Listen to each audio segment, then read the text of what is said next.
Vrste najčešćih zagađivača vazduha. Duvanski dim. Duvanski dim je opasan zagađivač koji predstavlja pravi koktel različitih hemijskih jedinjenja i otrova. Ovo, međutim, definitivno nije koktel koji želite da popijete, već isključivo da izbegavate. Samo neki od sastojaka duvanskog dima su sledeći: katran, metanol, olovo, butan, arsen, ugljen monoksid, amonijak i mnogi drugi.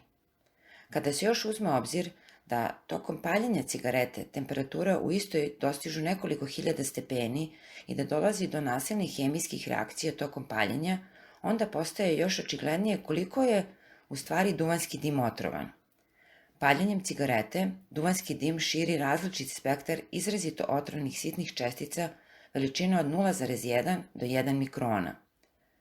Ovakve sitne čestice su izrazito otrovne za zdravlje čoveka i zasićene pluća ovakvim česticama može da izazove razne ozbiljne probleme, od hronično opstruktivnih bolesti pluća do tumora, raka i drugih.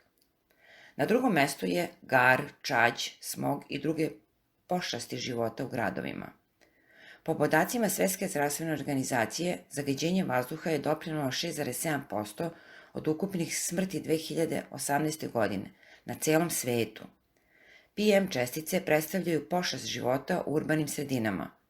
Po podacima Svetske zdravstvene organizacije postoji preko 50 kategorija PM čestica uobičajenih u gradskim sredinama.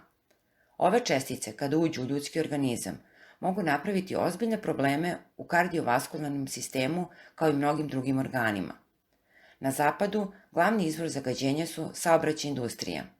Međutim, u Srbiji situacija je potpuno drugačija. 45%, a moguće i preko 50% ukupnog zagađenja otrovnim PM česticama u velikim gradovima u Srbiji potiče od različitih oblika sagorevanja u domaćinstvima.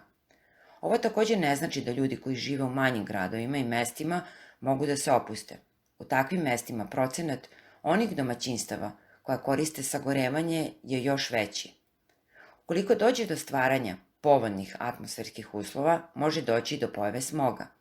Smog se onda napaja čađi, garom i drugim česticama nastalim zagađenjem automobilima, domaćinstvima i fabrika.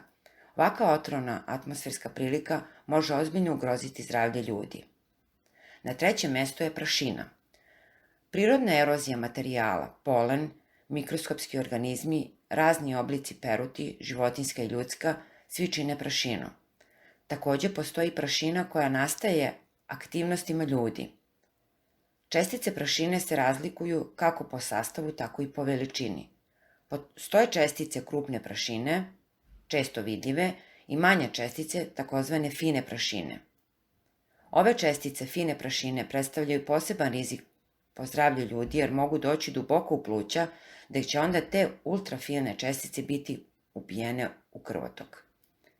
Veličina i tip prašine određuju koliko je neka prašina otrovna. Na četvrtom mestu su virusi i bakterije. Život u velikim gradovima kao i sva veća sveopšta povezanost ljudi, nacija i kontinenata omogućava sve lakše prenošenje bakterije i virusa.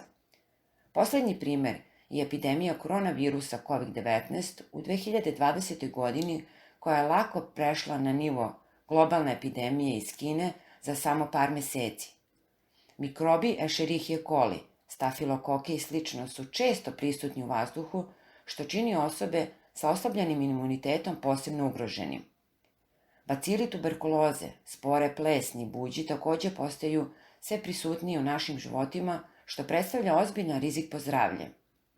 I na petom mestu, opšte zagađenje vazduha u zatvorenim prostorima. S obzirom da veliki deo našeg vremena provodimo u zatvorenim prostorijama, kako stanovima i domima, tako i na poslu u kancelarijama, ustajao i zagađen vazduh postaje sve bitniji problem.